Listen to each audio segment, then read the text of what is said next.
paramos aqui, né, no princípio da razoabilidade, aula 4, aula 5, né, se eu não me engano. Então, para você que não se inscreveu no canal, se inscreva no canal, porque aqui é como se fosse um coach, tem aula de todas as matérias em relação à área do direito, e está atualizadíssimo. E pegando as questões da CESP.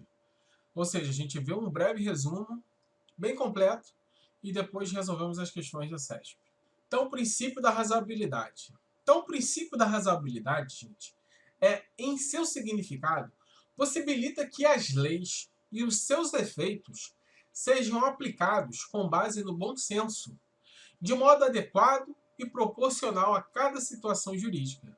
Você tem o princípio da razoabilidade, você lembra do princípio da proporcionalidade. Os atos jurídicos do poder público deverão respeitar todo o ordenamento jurídico, constituídos por regras e princípios, permitindo que essa interpretação ocorra de forma que harmoniosa, em respeito à vontade do legislador original, de acordo com os ditames constitucionais, permitindo que as decisões sejam que elas na esfera judicial, legislativa ou administrativa sejam coerentes, justas, racionais e razoáveis. Então, gente, o princípio da razoabilidade, em seu significado, ele possibilita que as leis e os seus efeitos sejam aplicados com base em o quê? No bom senso, de modo adequado e proporcional a cada situação jurídica. Então, o princípio da razoabilidade, ele possibilita que as leis e seus efeitos sejam aplicados com base no bom senso, de modo adequado, proporcional a cada situação jurídica no caso concreto. Os atos jurídicos do poder público deverão respeitar todo o ordenamento jurídico, constituídos por regras e princípios, permitindo que essa interpretação ocorra de forma harmoniosa, em respeito à vontade do legislador original, de acordo com os ditames constitucionais, permitindo que as decisões, sejam elas na esfera judicial, legislativa ou administrativa, que sejam coerentes, justas, racionais e razoáveis. A razoabilidade é um conceito jurídico indeterminado, elástico e variável no tempo e no espaço. Então, a razoabilidade é um conceito jurídico indeterminado, elástico e variável no tempo e no espaço. Consiste em agir com bom senso, com prudência, com moderação, tomar atitudes adequadas e coerentes. Ou seja, o administrador ele precisa ser razoável na sua atitude, levando-se em conta a relação de quê? De proporcionalidade entre os meios empregados e a finalidade a ser alcançada, bem como as circunstâncias que envolvam a prática do ato. Então, a razoabilidade é um conceito jurídico indeterminado, elástico e variável no tempo e no espaço. Então, a razoabilidade ela consiste em agir com bom senso, com prudência, com moderação, nunca exagerado. Tomar atitudes o quê? Adequadas para aquele caso concreto e coerentes, levando-se em conta a relação de proporcionalidade entre os meios adequados e o fim a ser alcançado, bem como as circunstâncias que envolvam a prática do ato. Podemos perceber que a aplicação do princípio da razoabilidade no direito administrativo quando cabe ao agente público respeitar não apenas os dispositivos presentes em lei, princípio da legalidade, segundo o princípio da legalidade, como também o tomar decisões aplicadas de modo razoável, porque ali ele pode ter um ato discricionário. Lembra lá? A advertência, né? Pode dar multa, uma advertência, ou fechar aquela loja. Então, dependendo do caso concreto, não é razoável fechar a loja. Basta dar uma multa, uma advertência, de modo que, de modo adequado e coerente, né? Que os meios empregados e a finalidade a ser alcançada seja ali, né, adequado, proporcional. Como também tomar decisões aplicadas de modo razoável, dentro dos limites da justiça e daquilo que for razoável e condizente com o caso concreto. Então, a razoabilidade é um conceito jurídico indeterminado, elástico e variável no tempo e no espaço. Consiste em agir com bom senso, com prudência, moderação, tomar atitudes adequadas e coerentes, levando-se em conta a relação de quê? De proporcionalidade entre os meios empregados e a finalidade a ser alcançada, bem como as circunstâncias que envolvam a prática do ato. Podemos perceber a aplicação do princípio da razoabilidade no direito administrativo, quando cabe ao agente público respeitar não apenas os dispositivos presentes em lei, como também tomar decisões e aplicá-las de modo razoável, dentro do limite da justiça e daquilo que for razoável e condizente com o caso concreto. Acontece muito isso, gente, com servidor de município, né? Principalmente município pequeno, que questões políticas, né? Que determinado servidor não bate de frente com aquele partido ou com aquela política determinada e sofre algumas perseguições. Tem muito isso, tá, gente?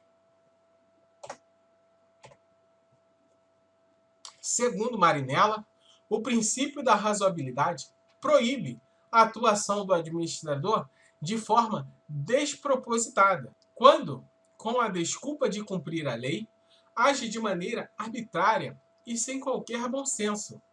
Pode-se dizer que tal princípio representa um limite para a discricionariedade do administrador, exigindo uma relação de pertinência entre oportunidade e conveniência, de um lado, e finalidade legal, de outro.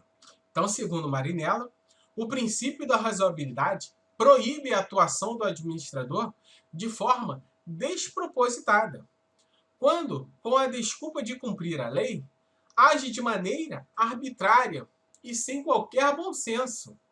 Pode-se dizer que tal princípio representa um limite para a discricionariedade do administrador, ou seja, ele tem aquela margem de liberdade para aplicar aquele ato. Só que a lei, ela limita o ato, exigindo uma relação de pertinência entre oportunidade e conveniência, de um lado, e a finalidade legal de outro. Para Matheus Carvalho, o princípio da razoabilidade representa um limite para a discricionariedade do administrador. Então, segundo Carvalho aqui, está dizendo o quê? Que o princípio da razoabilidade, ele faz um limite para aquele administrador que tem aquele ato discricionário. Ou seja, que ele pode aplicar a advertência, a multa e o fechamento da loja. Ele vai logo e fecha a loja. Então, esse dono da loja pode entrar com o processo administrativo e falar: opa, segundo o princípio da razoabilidade, não é razoável nem proporcional fechar a loja por tal situação, por isso e por isso. Basta uma multa. Por isso, nós temos o princípio da razoabilidade, segundo Matheus Carvalho. Representa um limite para a discricionariedade do administrador, uma vez que, mesmo diante de situações em que a lei define mais de uma possibilidade de atuação, essas que eu listei agora, a interpretação do agente estatal deve se pautar pelos padrões de escolha efetivados pelo homem médio da sociedade, sem o cometimento de quê? De excessos. A razoabilidade é o princípio implícito no texto constitucional e expresso na lei ordinária, especificamente no artigo 2º da Lei 9.784, Lei do Processo Administrativo. Então, gente, teve um caso na administração pública a qual eu trabalho, que 2 servidores foram demitidos. Ou seja, demitidos mesmo. Perderam o cargo. Não foram nem exonerados, foram demitidos. Fez algum M lá e ocorreu a demissão deles. Ou seja, eu não sei o que eles fizeram, mas segundo os atos que o administrador tem para punir o servidor, a demissão é o mais alto de todos. A demissão de um servidor é o que está aqui. A exoneração está até abaixo, mas a demissão está lá em cima, porque ele fez alguma besteira, algum erro muito grande e foi demitido. E eu, assim, particularmente, para demitir um servidor tem que ser um caso muito grave. E eu creio que não aconteceu isso. Também não sei qual foi a situação do caso concreto desses servidores lá de onde eu trabalho. Não sei o caso. Mas assim, a demissão entendeu? É um alto grau. Eles podem entrar na justiça alegando o princípio da razoabilidade e da proporcionalidade perfeitamente. Mas, vida que segue. Segundo Marinella, o princípio da razoabilidade, segundo Marinella, o princípio da razoabilidade proíbe a atuação do administrador de forma o quê? Desproporcional, despropositada, quando a desculpa de cumprir a lei age de maneira arbitrária e sem qualquer bom senso. Acontece muito aqui, segundo esse conceito da Marinella, perseguições políticas. Acontece demais isso. Pode-se dizer que tal princípio representa um limite para a discricionariedade do administrador, exigindo uma relação de pertinência entre oportunidade e conveniência, e um lado finalidade legal de outro. Acontece muito quando temos lá um servidor que ganha um cargo lá em comissão, que não bate com outro servidor e começa a perseguir ele. Então começa a fazer coisas que a lei não define a ele fazer. Ele não tem competência para fazer aquilo. Então ele está atuando de modo que desarrazoável, desproporcional. Ele não está razoável ali. Então o princípio da razoabilidade proíbe a atuação do administrador de forma o quê? Despropositada. Desculpa de cumprir a lei, age de maneira arbitrária, sem qualquer bom senso. Acontece, gente, de montão isso. Então, para Matheus Carvalho, o princípio da razoabilidade representa um limite para a discricionariedade do administrador.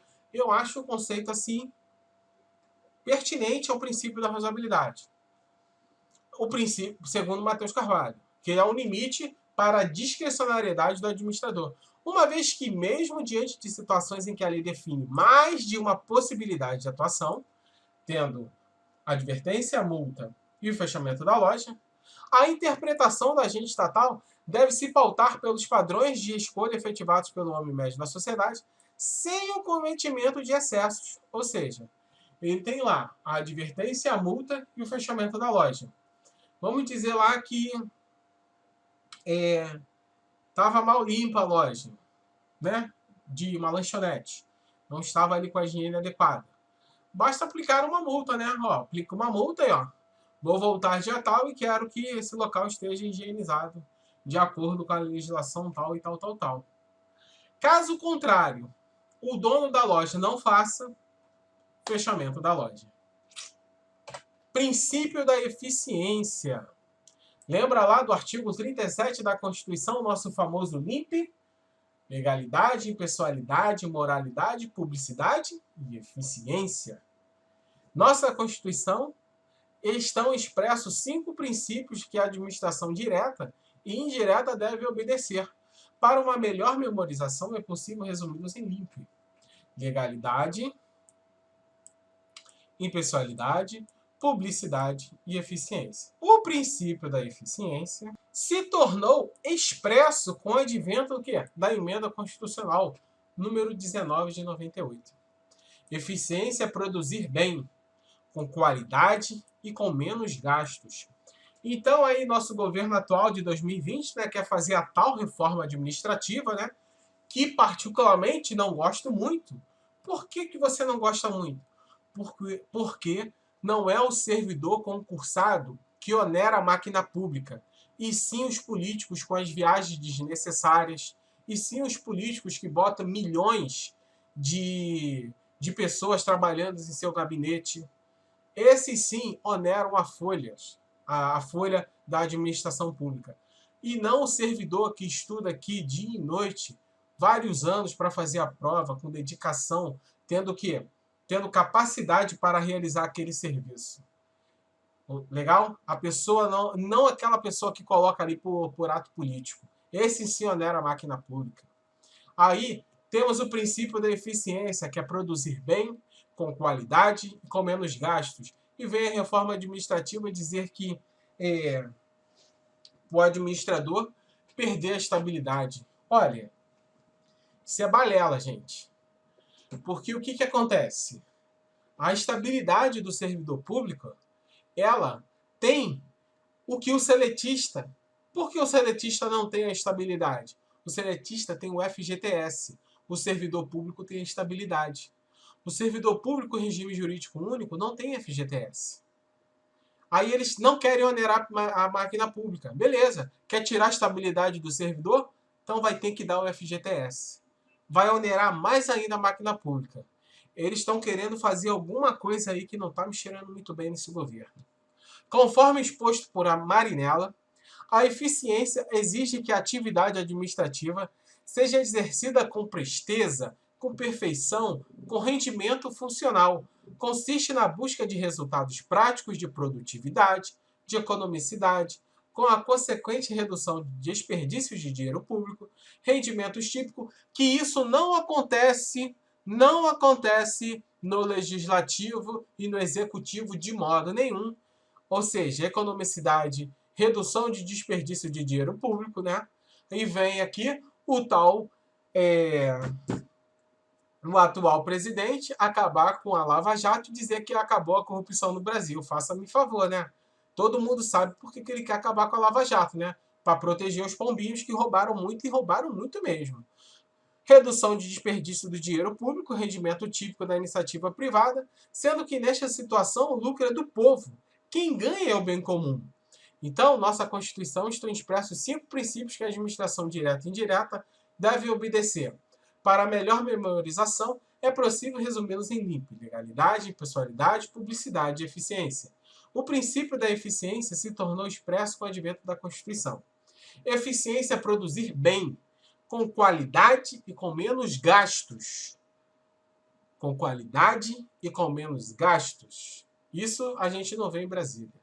Conforme exposto por Marinella, a eficiência exige, e isso não existe lá também, exige que a atividade administrativa seja exercida com presteza, também não existe lá, com perfeição, que não existe lá, e com rendimento funcional, que também não existe lá. Consiste na busca de resultados práticos de produtividade, não existe lá, de economicidade, nem se fala, com a consequente redução de desperdício do dinheiro público, e rendimentos típicos da iniciativa privada, sendo que nessa situação o lucro é do povo e quem ganha é o bem comum. Maria Silva Zanella de Pietro expõe que os 2 princípios fundamentais e que decorram da assinalada bipolaridade do direito administrativo, liberdade do indivíduo e autoridade da administração, são os princípios da legalidade e da supremacia do interesse público sobre o particular, que não são específicos no direito administrativo, porque informam todos os ramos do direito público. No entanto, são essenciais, porque a partir deles constrói-se todos os demais.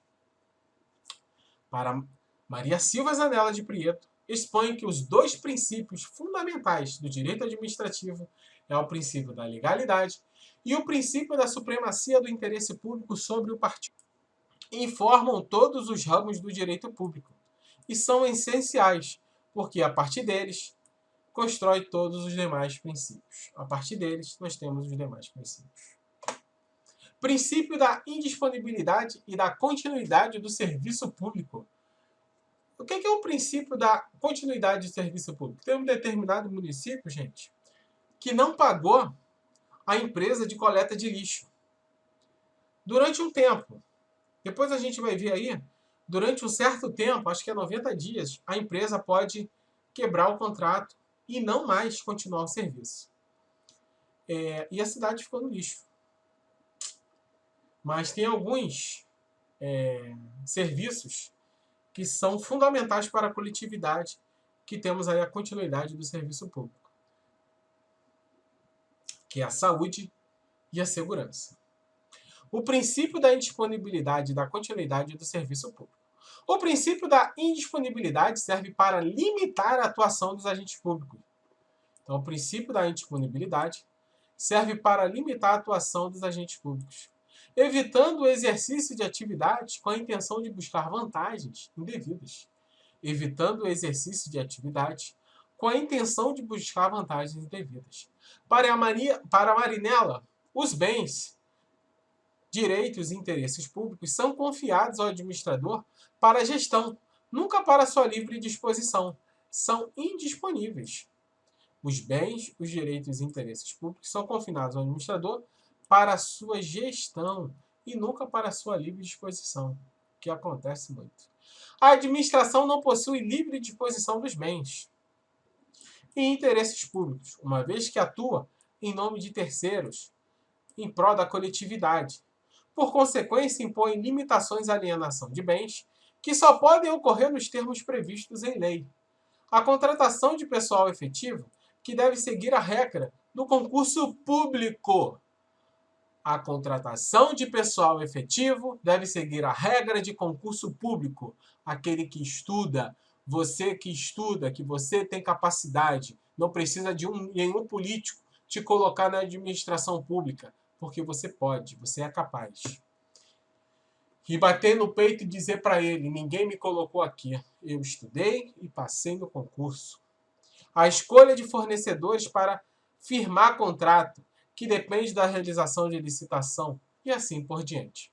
O princípio da indisponibilidade serve para limitar a atuação dos agentes públicos, evitando o exercício de atividades com a intenção de buscar vantagens individuais. O princípio da indisponibilidade serve para limitar a atuação dos agentes públicos, evitando o exercício de atividades com a intenção de buscar vantagens individuais.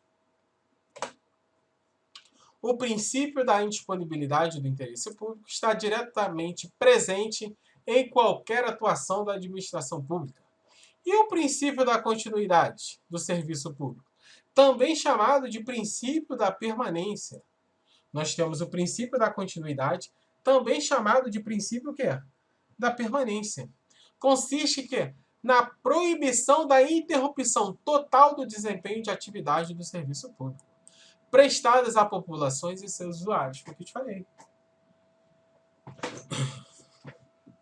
Então, o princípio da continuidade, ou o princípio da permanência, consiste na proibição da interrupção total do desempenho de atividade do serviço público, prestadas à população e a seus usuários. Entende-se que o serviço público consiste na forma pela qual o poder público executa suas atribuições essenciais ou necessárias aos administrados, ao público, à coletividade. Diante disso, entende-se que o serviço público, como atividade de interesse coletivo, visando a sua aplicação diretamente à população, não pode parar. Então, o serviço público, diante da coletividade, ele não pode parar. Ele tem que continuar, ele precisa ser permanente. Deve ele ser contínuo, pois a sua paralisação total, ou até mesmo parcial, poderá acarretar prejuízo a seus usuários. Imagina lá o serviço público de transporte público de ônibus, da segurança. Parou, polícia civil, parou a polícia militar. Imagina como vai ser, bandidagem. Parou o serviço de saúde. Não pode, ele tem que ser permanente, tem que ser contínuo. Poderá acarretar prejuízos aos seus usuários. E não somente a eles, tendo em vista que destes prejuízos poderão ser exigidos ressarcimentos e até mesmo indenizações. Recairá estes prejuízos aos próprios servidores públicos. Então, o princípio da continuidade do interesse público é fácil, e da indisponibilidade. Pegamos. Princípio republicano. É certo que o princípio republicano é a viga mestra do Estado brasileiro, uma vez que a própria democracia se confunde com as características da república. Isso se dá porque a eletividade, a periodicidade e a responsabilidade são as principais características do Estado representativo, a base do citado princípio. De novo, é certo que o princípio republicano é a viga mestra do Estado brasileiro, uma vez que a própria democracia se confunde com as características da república. Isso se dá porque a eletividade, a periodicidade e a responsabilidade são as principais características do Estado representativo, base do citado princípio. Então, nós estamos chegando ao tempo de eleição aí, gente. Seja inteligente na hora de votar. Beleza? Não venda o seu voto por R$50. Acontece? A república é empenho político no bem público. e no bem comum. A república é empenho político no bem público e no bem comum. República, república, empenho político no bem público e no bem comum. Ela é também liberdade e democracia, com participação e representação. O modo de fazer liberdade e democracia e de tratar da coisa pública numa república caracteriza-se pela seriedade, pela antidemagogia e pela fuga da propaganda, pela descrição e despojamento do Estado e dos governantes, pelo rigor, imparcialidade e pluralismo, pela abolição de todos os privilégios, elaboração de concursos públicos e pela transparência do Estado. A República, ela é coisa pública, ela é coisa do povo. Então, o princípio da República é coisa pública, é do povo. Uma vez que a própria democracia se confunde com as características da República, isso se dá porque a eletividade, a periodicidade e a responsabilidade são as principais características. Então, as principais características do princípio republicano: eletividade, periodicidade e responsabilidade, principais características do Estado representativo. O que é o Estado representativo? Você vota ali no senador e no deputado federal, que eles te representam lá em Brasília. A República é um empenho político no bem público e no bem comum. Ela é também liberdade e democracia, com participação e representação. Seguindo. Princípio da subsidiariedade. Na realidade, a ideia de subsidiariedade diz respeito à atuação do Estado no sentido de que este somente deve intervir ou, mais ainda, atuar diretamente nos segmentos que não puderem ser ocupados de maneira eficiente e harmônica pela iniciativa privada. O que é o princípio da subsidiariedade? Está ali, né? A iniciativa privada. Se ela não pode atuar de maneira eficiente e harmônica, vem o poder público e atua. Então, a atuação do Estado é a atuação do Estado no sentido que este somente deve intervir. Então, o Estado só deve intervir, atuar diretamente, quando não puderem ser ocupados de maneira o quê? Eficiente e harmônica pela iniciativa privada. Se a iniciativa privada tem aquele serviço, não atua de maneira eficiente e harmônica, o Estado vem e intervém. É o princípio da subsidiariedade. O Estado pega para si aquele serviço. Fala, opa, a iniciativa privada não está dando conta. Por exemplo, tem as escolas particulares. Então, as escolas particulares não estão dando conta de tantos alunos. Então, o Estado tem que botar a escola pública ali naquele determinado lugar. Súmula 683 do STJ. O limite de idade para inscrição em concurso público só se legitima em face do artigo 7º, 30 da Constituição, quando possa ser justificado pela natureza das atribuições do cargo a ser preenchida. O limite de idade para inscrição em concurso público só se legitima em face do artigo 7º, 30 da Constituição, quando possa ser justificado pela natureza das atribuições. Tem lá, né, o concurso da PM, concurso militar, alguns concursos militares, né, que bota lá até 30 anos, até 20 anos. Limita a idade, né? Porque vai um cara lá de 50, 70 anos, não tem já aquele vigor físico, né, para acompanhar ali, né, as atividades daquela função, daquele cargo. Mas há outros concursos que o cara lá com 50, 60 anos pode fazer de boa. Beleza? Princípio da motivação. Motivos são os fundamentos de fato e de direito do administrativo. Todos os atos administrativos requerem um motivo lícito. Motivação é a exposição do motivo. Motivação é a exposição do motivo. Trata-se de uma decorrência do princípio que da publicidade. O princípio da motivação, ele é decorrência do princípio da publicidade. Seguindo.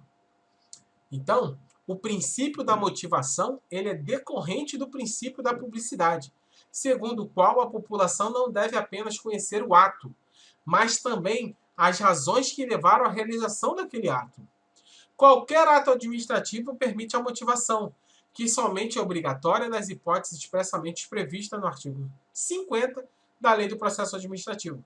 De acordo com a teoria dos motivos determinantes, a motivação de um ato vincula sua validade.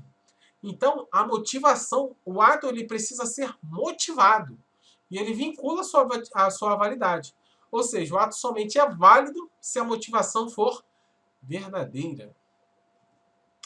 Motivos são os fundamentos de fato e de direito do ato administrativo. Motivo são os fundamentos de fato e de direito do ato administrativo. Todos os atos administrativos requerem um motivo lícito. Motivação é a exposição do motivo. Motivação é a exposição do motivo. Qual é a motivação daquele ato? Qual é a exposição do motivo? Trata-se de uma decorrência do princípio da publicidade. Então, o princípio da motivação decorre do princípio da publicidade. Importantíssimo isso. Segundo o qual a população não deve apenas conhecer o ato, mas também as razões que levaram à realização do ato. Qualquer ato administrativo permite a motivação, que somente é obrigatória nas hipóteses expressamente previstas no artigo 50.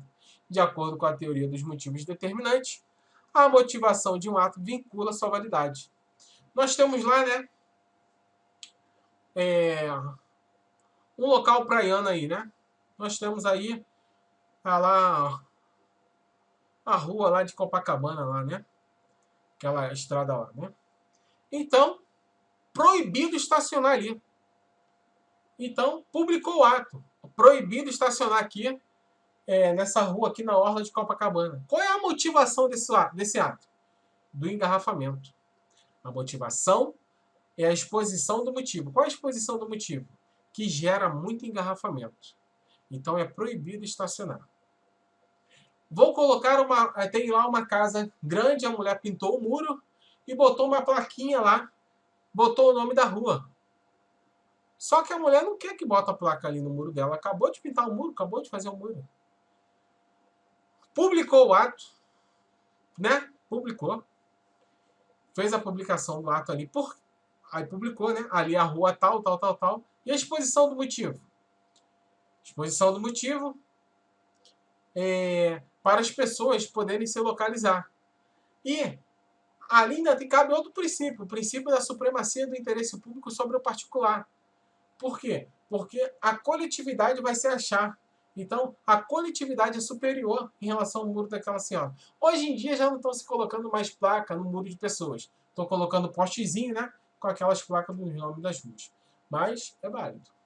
Então, gente, a próxima aula, o próximo bloco vai ficar aí paramos aí no LIMP, né? Os princípios constitucionais da administração pública, artigo 37, e vamos continuar na próxima aula. Para você que gostou, deixe seu like, se inscreva no canal, dá uma curtida e até a próxima.